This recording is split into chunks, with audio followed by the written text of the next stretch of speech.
आप सभी का स्वागत है हमारे एक और लेसन में, जिसमें हम देखेंगे बिब्लिकल वर्ल्ड व्यू के बारे में कि बाइबल क्या कहती है कि हमें किस प्रकार होना चाहिए।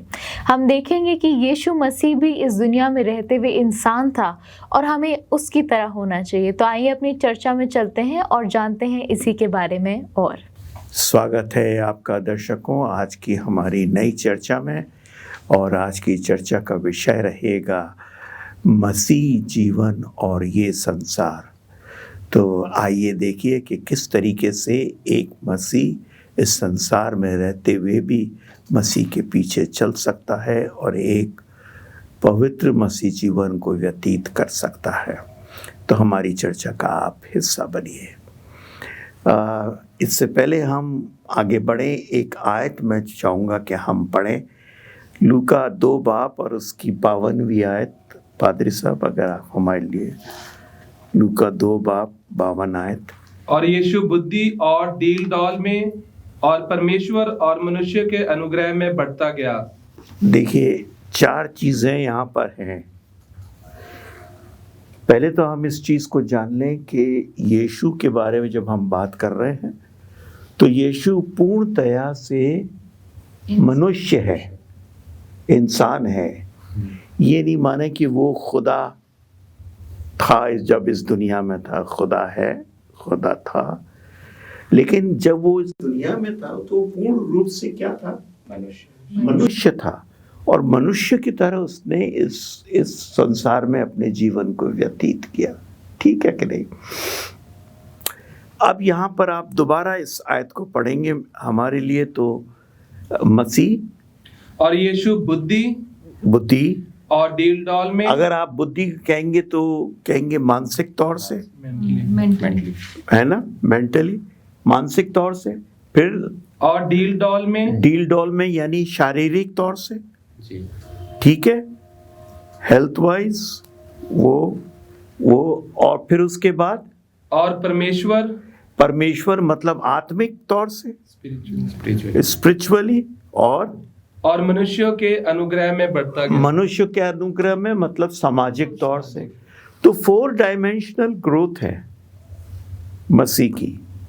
मसीह मानसिक तौर से, शारीरिक तौर से, आत्मिक तौर से और सामाजिक तौर से बढ़ा। मतलब ये नहीं कि उसने अपने आप को समाज से काट लिया, लोगों से काट लिया, या उसने अपने आप को परमेश्वर से काट लिया, या उसने किसी और तरीके से उसका जो जो पूरा डेवलपमेंट था, संपूर्ण उसका डेवलपमेंट था बचपन से लेके 33-34 साल की उम्र तक। हम देखते हैं जब तक वो ऊपर नहीं उठा लिया गया उसका। और आज भी सर अगर हम देखें तो ये 4 चीजें हैं जो बाइबल के अनुसार देखें, जब फॉर एग्जांपल शैतान अटैक करता है, हाँ, तो वो इंसान का रिश्ता जो है एक ही चीज से नहीं तोड़ना चाहता है। हाँ, बिल्कुल। एक के ऊपर अटैक करेगा, वो किसी ना किसी तरीके से वो चारों चीजें जो है बिल्कुल अटैक होता है और उनको दूर करता है। बिल्कुल। हम एक आयत और पढ़ें, मत्ती 4 बाब और 23वीं आयत। मत्ती 4:23। यीशु सारे गलील में फिरता हुआ उनके आराधनालयों में उपदेश करता। सारे गलील में फिरता हुआ उनके आराधनालयों में उपदेश करता मतलब प्रीच करता था, टीच करता था। ठीक है कि नहीं? और आगे, और राज्य का सुसमाचार प्रचार करता। परमेश्वर के राज्य का सुसमाचार प्रचार करता था। यहाँ पे मैं एक सवाल करना मांगूंगा, ये कौन से परमेश्वर के राज्य का सुसमाचार का प्रचार करता? जो आने वाला सेकंड कमिंग या और कोई राज्य का? वो लोग तो उसके चेले और तमाम उसके शागिर्द मतलब उसके अनुयायी जितने भी थे वो तो ये सोच रहे थे कि वो इज़राइल का राज्य उनको दिला के जाएगा, उसका वो राजा बन जाएगा। उसको मालूम था कि वो किस काम के लिए आया है, तो वो चाहते थे कि वो उस पर ट्रस्ट करें। देखिए, बाइबल के अंदर 2 राज्यों की बात होती है, ख़ास तौर से नए एतनामे में, नए नियम के अंदर। पहला राज्य तो दी किंगडम ऑफ ग्रेस, जो आज हम रह रहे हैं वो किंगडम ऑफ ग्रेस में रह रहे हैं। तो ये परमेश्वर के राज्य का प्रचार वो किंगडम ऑफ ग्रेस की बात कर रहा है कि अब तुम लोग उस जगह पर हो या उस राज्य में एंटर कर गए हो, मेरे पे विश्वास करो तो तुम पर क्या होगा? रहम होगा, तुम्हारे ऊपर अनुग्रह होगा। तो वो अनुग्रह के राज्य की बात कर रहा है। 2 किंगडम की बात है, the kingdom of grace and kingdom of glory. जब सेकंड टाइम वो आएगा, वो तो किंगडम ऑफ ग्लोरी के लिए हमें ले जाएगा। Then there is no grace. Grace तो आज है, ठीक है। जो ये प्रचार कर रहा है प्रभु यीशु मसीह, वो अनुग्रह के राज्य की बात कर रहा है। तभी उसने नए अदनामे में बार बार ये कहा है कि परमेश्वर का राज्य आ चुका है। अगर परमेश्वर का राज्य आ चुका है, फिर आप कहेंगे कि इतना पाप क्यों है, इतनी बदकारी क्यों है, इतनी परेशानी क्यों है, इतना मारामारी क्यों है, इतनी महामारी क्यों है? नहीं, परमेश्वर का राज्य मतलब उसका अनुग्रह का राज्य, द किंगडम ऑफ ग्रेस, जिसके अंदर आज हम चल रहे हैं, जो आज हमारे साथ है, और उसी की ये बात कर रहा है। फिर उसके बाद और देखिए आगे वो क्या करता था, पढ़िएगा। और लोगों की हर प्रकार की बीमारी और दुर्बलता को दूर करता रहा। हर बात की बीमारी और दुर्बलता को वो दूर करता रहा, ठीक है कि नहीं? वो अभी हमने देखा उसका 4 तरफा डेवलपमेंट था।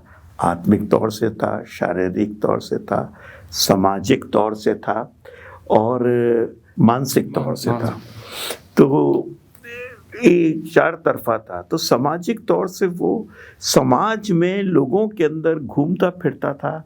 जो लोग बीमार होते थे उनको चंगाई देना, उनकी ज़रूरतों को पूरा करना।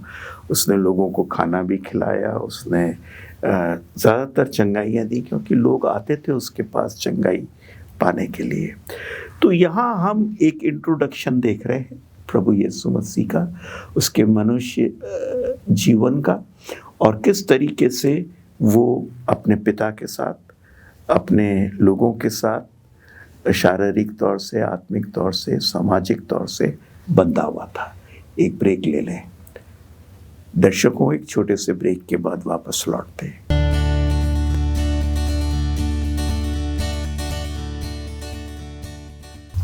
स्वागत है आपका दर्शकों। आइए अपनी चर्चा को जारी रखते हैं। हम देखेंगे कि प्रभु यीशु मसीह आत्मिक तौर से, शारीरिक तौर से, सामाजिक तौर से बढ़ता चला गया, और बाइबल यही चीज़ें हमको सिखाती है और हमें भी यही बताती है।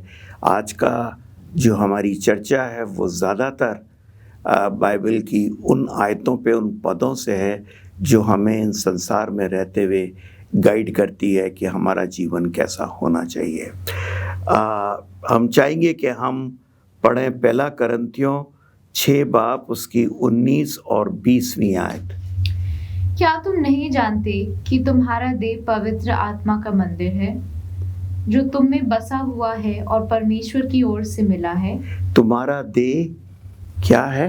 पवित्र आत्मा का मंदिर है। मतलब हमारा पूरा जिस्म पवित्र आत्मा का मंदिर है। मंदिर को क्या होना चाहिए? साफ। दूसरे शब्दों में क्या कहेंगे? शुद्ध, पवित्र। मंदिर को मतलब हमारे को, हमारे देह को पवित्र रखना हमारा काम है। अब आप अपने देह को पवित्र कैसे रख सकते हैं? जो गंदी चीजों से दूर रहकर, जो बातें परमेश्वर को महिमा ना दे उससे दूर रह के। हाँ, और जो प्रैक्टिकली है वो चीज़ आप बोलो ना, कि जैसे अच्छे विचार रख के, किसी की बुराई ना करके, किसी को गाली ना देके, गुस्सा ना करके। मतलब ये प्रैक्टिकल चीज़ें हैं जो हमारी ज़िंदगी में होती हैं और इन सब को हम अवॉइड करके अपने मंदिर को पवित्र रख सकते हैं। यहाँ पे आगे भी लिखा है और तुम अपने नहीं हो। हाँ, इसको पढ़ें पूरी को। और तुम अपने नहीं हो, हाँ, कि दाम देकर मोल लिए गए हो। तुम दाम दे के मोल लिए गए हो। किसने दाम दिया? यीशु मसीह। यीशु मसीह ने हमारे लिए दाम दिया। हमारे दाम अपना लहू से हमें खरीद लिया। आज हम हमारे नहीं रहे, इसलिए हमारी देह क्या है? पवित्र आत्मा का मंदिर है जिसमें पवित्र आत्मा रहता है। अच्छा, यहाँ पर ये जो वर्ष की बात चल रही है, क्या ये फिजिकली चल रही है या स्पिरिचुअली? जैसे हमने कहा कि हम बुराई से दूर रहकर, अपने गलत विचारों को दूर रखकर, हाँ, तो ये फिजिकली भी कोई यहाँ पर बात चल रही है कि हम अपने शरीर को भी संभाल कर रखें? क्या मतलब फिजिकली? मतलब लग रहा है पाजी साहब पूछना चाह रहे जैसे सिगरेट पीना, शराब पीने और जिससे हमारा शरीर खराब हो। बिल्कुल नेचुरली इट इन्वॉल्व्स एवरीथिंग। चाहे वो शराब पीना हो, सिगरेट पीना हो, या और गंदी तस्वीरें देखना, या गंदे विचारों को चेरिश करना, इन तमाम चीज़ों से हमारा शरीर करप्ट होता है। हमारी यूथ मीटिंग में किसी ने बोला था कि अगर आपको खराब चीज़ें, मतलब अगर आपको दारू पीना है या आपको गलत बात बोलनी है, खराब चीज़ें देखनी है, तो आप अपना मुंह लेकर आओ, अपनी आंखें लेकर आओ और अपना कान लेकर आओ। ये सारी चीज़ें खुदा ने दी है। तो ये तमाम चीज़ें हैं। देखें, तो हमें अपने देह को पवित्र रखना है क्योंकि वो पवित्र आत्मा का मंदिर है। एक आयत हम और पढ़ेंगे, रोमियो 12 बाब उसकी पहली दूसरी आयत। इसलिए हे भाइयों, मैं तुमसे परमेश्वर की दया स्मरण दिलाकर विनती करता हूँ कि अपने शरीरों को जीवित और पवित्र और परमेश्वर को भावता हुआ बलिदान करके चढ़ाओ। देखिए, परमेश्वर को अपने जीवन का मतलब भावता हुआ, जो परमेश्वर को अच्छा लगे, भाए, वो बलिदान तुम उसको चढ़ाओ। अब मैं अपने जिस्म को करप्ट कर लूँ, चाहे शराब से कर लूँ, चाहे सिगरेट से कर लूँ, चाहे और ड्रग्स लेके कर लूँ, चाहे मैं पोर्नोग्राफिक लिटरेचर देखूँ या और सब में इन्वॉल्व रहूँ, तो मेरे दिमाग को मैं करप्ट कर लूँ, ठीक है कि नहीं? तो क्या वो बलिदान एक भावता हुआ बलिदान परमेश्वर के लिए होगा? नहीं, कभी भी नहीं होगा। तो यहाँ पे साफ साफ वो कह रहा है पौलुस रसूल कि तुम्हारा जीवन पवित्र हो और परमेश्वर को भाए ऐसा जीवन हो, और यही तुम्हारा सबसे अच्छा बलिदान परमेश्वर के लिए होगा। ये वो कहना मांग रहा है। हम आगे चलें, फिलिपियों 4 बाब और 8वीं आयत। अब देखिए, हम शरीर से हटकर हम अपनी मानसिक तौर पे जाते हैं कि परमेश्वर प्रभु यीशु मसीह मानसिक तौर से कैसे बढ़ा। बाइबल हमारे मानसिक तौर से बढ़ने के लिए क्या कहती है? फिलिपियों 4 बाब और 8वीं आयत। इसलिए हे भाइयों, जो बातें सत्य हैं और जो बातें आदरणीय हैं, हाँ, जो बातें उचित हैं और जो बातें पवित्र हैं, हाँ, और जो बातें सुहावनी हैं और हाँ, जो बातें मनभावनी हैं, हाँ, अर्थात जो भी सद्गुण और प्रशंसा की बातें हैं, हाँ, उन पर ध्यान लगाया करो। देखो, जो बातें, वापस से एक एक करके पढ़ो आप। जो बातें सत्य हैं, सत्य हैं, और जो बातें आदरणीय हैं। और अब आप इसको एनालाइज करते चले जाइए। इसमें कौन सी ऐसी चीज है जिसको आप कहेंगे मैं निकाल के अलग रख दूं, जो हमारे कैरेक्टर में या मसीह के कैरेक्टर में नहीं था और हमारे कैरेक्टर में होना चाहिए? इनमें से एक चीज निकाल के अलग रखने की कोशिश करिए। अब आप पढ़िए इसको एक एक करके। जो बातें सत्य हैं, हाँ, जो बातें आदरणीय हैं, और जो बातें उचित हैं, और जो बातें पवित्र हैं, और जो बातें सुहावनी हैं, जो बातें मनभावनी हैं, अर्थात जो भी सद्गुण और प्रशंसा की बातें हैं, हाँ, उन पर ध्यान लगाया करो। सद्गुण और प्रशंसा की बातों पे तुम ध्यान लगाया करो। बड़ा क्लियर है कॉन्सेप्ट कि तुम्हारा माइंड, और सबसे हमारा जो लड़ाई है शैतान के साथ, वो लड़ाई कहाँ पर शुरू होती है? दिमाग में। यहाँ पर ये बैटलफील्ड ये है। गुनाह एकदम से मैं नहीं करता हूं, गुनाह पहले कंसीव यहाँ होता है मेरे दिमाग में जी। जब वो कंसीव हो जाता है, वो गुनाह यहाँ आ जाता है, और जब मैं उसे चेरिश करता हूँ, बार बार उसको एंजॉय करता हूँ अपने दिमाग में, तब वो एक्शन के अंदर तब्दील हो जाता है। तो ओरिजिन जो है पाप का, वो ओरिजिन कहाँ है? दिमाग में। और ये जो फिलिपियों 4:8 आयत में कह रहा है, वो इसी बात को कह रहा है कि तुम्हें अपने दिमाग को पवित्र रखना पड़ेगा।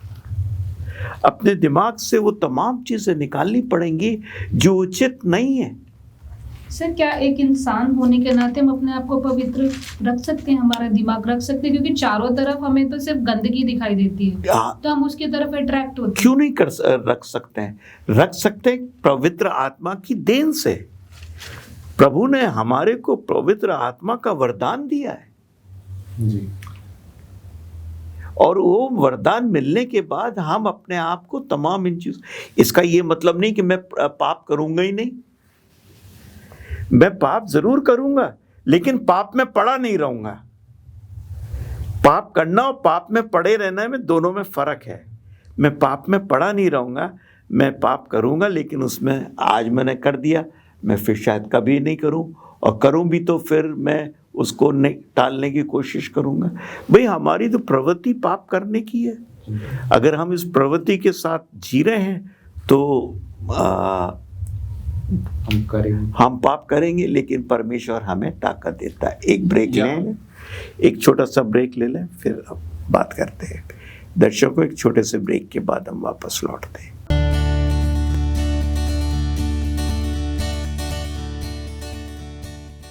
स्वागत है दर्शकों, आइए अपनी चर्चा को जारी रखते हैं। आप कुछ फरमा रहे थे पादरी साहब जी। यहाँ पर हम मन की बात कर रहे थे, और मरकस की किताब उसका 7:21 से 23 तक कुछ बातें लिखी हैं जो प्रभु यीशु मसीह कहते हैं, क्योंकि भीतर से अर्थात मनुष्य के मन से बुरे बुरे विचार, व्यभिचार, चोरी, हत्या, लोभ, दुष्टता, छल, लुचपन, निंदा, अभिमान और मूर्खता निकलती है। और 23वीं आयत में लिखा है, ये सब बुरी बातें भीतर ही से निकलती हैं और मनुष्य को अशुद्ध करती है। देखें, हमारे को जो अशुद्ध करता हमारे अंदर से ही होता है। ये लुचपन, व्यभिचार, चोरी करना या किसी का खून करना है, सब कुछ अंदर से निकलता है, कहीं बाहर से अंदर नहीं जाता है, अंदर से बाहर निकलता है। हम इसी चीज को देखते हैं। अगर आप यिर्मयाह 17 बाप और उसकी 9वीं आयत देखिए, जस्ट पढ़िए आप। मन तो सब वस्तुओं से अधिक धोखा देने वाला होता है। ये देखिए, मन क्या है? सारी वस्तुओं से अधिक धोखा देने वाला होता है। और आगे पढ़िए, उसमें असाध्य रोग लगा है। उसमें असाध्य रोग, वो रोग जो जिसका कोई क्योर ना हो, जिसका कोई इलाज ना हो, असाध्य रोग। मन इतना गंदा हो चुका है। और आगे पढ़िए, उसका भेद कौन समझ सकता है? उसका मन का भेद कौन समझ। आपने अभी पढ़ा मन के अंदर से क्या क्या चीजें निकलती हैं, और आप यहाँ पे पढ़ रहे हैं मन इतना गंदा हो चुका, इतना करप्ट हो चुका, उसमें असाध्य रोग हो चुका, लग चुका। ठीक होने वाला। सर, हम क्या अपने मन को कंट्रोल कर सकते हैं? ये जो गंदी बातें जो बाहर आती हैं, क्या हम उसको कंट्रोल कर सकते हैं? क्यों नहीं? क्योंकि प्रभु यीशु मसीह ने हमारे को प्रॉमिस किया है कि मैं जाता हूं और जाने के बाद मैं तुम्हारे लिए क्या भेजूंगा? एक सहायक, एक मददगार भेजूंगा। ठीक है कि नहीं? मैं चाहूंगा इसको आप पढ़ें, रोमियो 5 बाप और 5वीं आयत। और आशा से लज्जा नहीं होती, क्योंकि पवित्र आत्मा जो हमें दिया गया है, उसके द्वारा परमेश्वर का प्रेम हमारे मन में डाला गया है। परमेश्वर का प्रेम हमारे मन के अंदर डाला गया है। आत्मा से लज्जा नहीं होती, पवित्र आत्मा की बात कर रहा है। और ये परमेश्वर का प्रेम है जो हमारे मन के अंदर डाला गया है। तो जब पवित्र आत्मा है, अभी हमने अपने पिछले सेक्शन में देखा कि हमारा मन या हमारा शरीर पवित्र आत्मा का क्या है? मंदिर है। अब जब पवित्र आत्मा हमारे मंदिर में रहेगा, हमारे शरीर में रहेगा, तो तमाम ये चीज़ें जो हम अभी डिस्कस कर रहे हैं ये हमसे दूर रहेंगी, बाहर रहेंगी, हमारा इनसे कोई लेना देना नहीं होगा। यहाँ पर अगर हम देखें तो पवित्र आत्मा की जब बात कर रहे हैं तो पवित्र आत्मा जो है वो हमेशा हमें खुदा की तरफ लीड करता है। बिल्कुल, ये जो चीजें हमने पढ़ी है वो इनसे दूर ही हमें लीड करता है। बिल्कुल बिल्कुल। लेकिन हम फिर भी उसकी आवाज को ठुकराते हैं। नहीं सिर्फ लीड करता, हमें ताकत भी देता है, ताकत भी देता है कि हम ओवरकम कर सकें अपने उस जो पापी प्रकृति है, उस प्रकृति के ऊपर हम गलबा पा सकें। तो ये चीज़ है। अब मैं चाहूँगा आखिर में हम एक दो आयत देखिए दूसरा पतरस, पादरी साहब निकालेंगे आप, दूसरा पतरस 3 बाब उसकी 13वीं और 14वीं आयत बड़ी इंपॉर्टेंट आयत है। पर उसकी प्रतिज्ञा के अनुसार हम एक नए आकाश और नई पृथ्वी की आस देखते हैं, हाँ, जिनमें धार्मिकता वास करेगी। देखिए हमारा गोल क्या है? मसीह जीवन में गोल क्या है? क्या ये संसार हमारा गोल है? नहीं। क्या ये संसार में हमें आजीवन मिल सकता है? आज हमेशा हमेशा हम जिंदा रह सकते हैं? नहीं, सब खत्म हो जाएगा। हम लोग कहते हैं, बड़ी कॉमन कहावत है, क्या तो हम लेकर आए और क्या लेकर जाएंगे। हर इंसान ये बोलता है, लेकिन फिर भी इस संसारिक दौड़ के अंदर वो दौड़ता रहता है, भागता रहता है, भागता रहता है और हर चीज को अचीव करना मांगता है। जानता है कि उसके साथ कुछ भी नहीं जाएगा। लेकिन यहां पर कितनी अच्छी आयत है, वापस से पढ़िएगा। हमारा जो टारगेट है, हमारा जो फोकस है, वो कहाँ है? ये देखिए, पर उसकी प्रतिज्ञा के अनुसार हम एक नए आकाश और नई पृथ्वी की आस देखते हैं। नए आकाश और नए पृथ्वी की आस देख रहे हैं। वो नया आकाश नहीं पता। रेवलेशन 21 बाब में अगर आप देखें, प्रकाशित वाक्य 21 बाब 22 बाब, तो नया आकाश और नई जमीन जहाँ पर सूरज नहीं होगा, परमेश्वर हमारे साथ रहेगा, जहाँ पर परमेश्वर की रोशनी रोशनी होगी, हैं, जहाँ पे कभी रात नहीं होगी, जहाँ पर आंसू नहीं होंगे, कष्ट नहीं होंगे, जहाँ मृत्यु नहीं होगी, जहाँ दांतों का किटकिटाना नहीं होगा। हम उस जीवन को देख रहे हैं। एक मसीह उस जीवन को देख रहा है। That is our goal, that is our target. ये संसार हमारा टारगेट नहीं है। आज है, कल सब खत्म हो जाएगा। मैं आज आपसे बात कर रहा हूं, कल शायद मैं हूं नहीं, किसको क्या मालूम। सबके साथ है, आप ही के साथ नहीं, हर किसी के साथ है। तो मैं समझता इसीलिए जो पवित्र आत्मा हमें गाइड करता है ना, तो हर रोज उसकी आवाज को सुने। बिल्कुल। ये 14वीं आयत भी देखेंगे आप। इसलिए हे प्रियो, हाँ, जबकि तुम इन बातों की आस देखते हो, हाँ, तो यत्न करो कि तुम शांति से उसके सामने निष्कलंक और निर्दोष ठहरो। निष्कलंक और निर्दोष ठहरो। तो हमारी कोशिश ये होनी चाहिए कि हम अपने आप को निष्कलंक और निर्दोष करें। जैसे एक जल्दी से पढ़ दीजिए, हमारा समय हो गया। पहला थस्सलोनियों 5 बाब और 23वीं आयत। शांति का परमेश्वर आप ही तुम्हें पूरी रीति से पवित्र करेगा, हाँ, और तुम्हारी आत्मा और प्राण और देह हमारे प्रभु यीशु मसीह के आने तक पूरे और निर्दोष सुरक्षित रहे। ये पौलुस रसूल कह रहा है, शांति का परमेश्वर।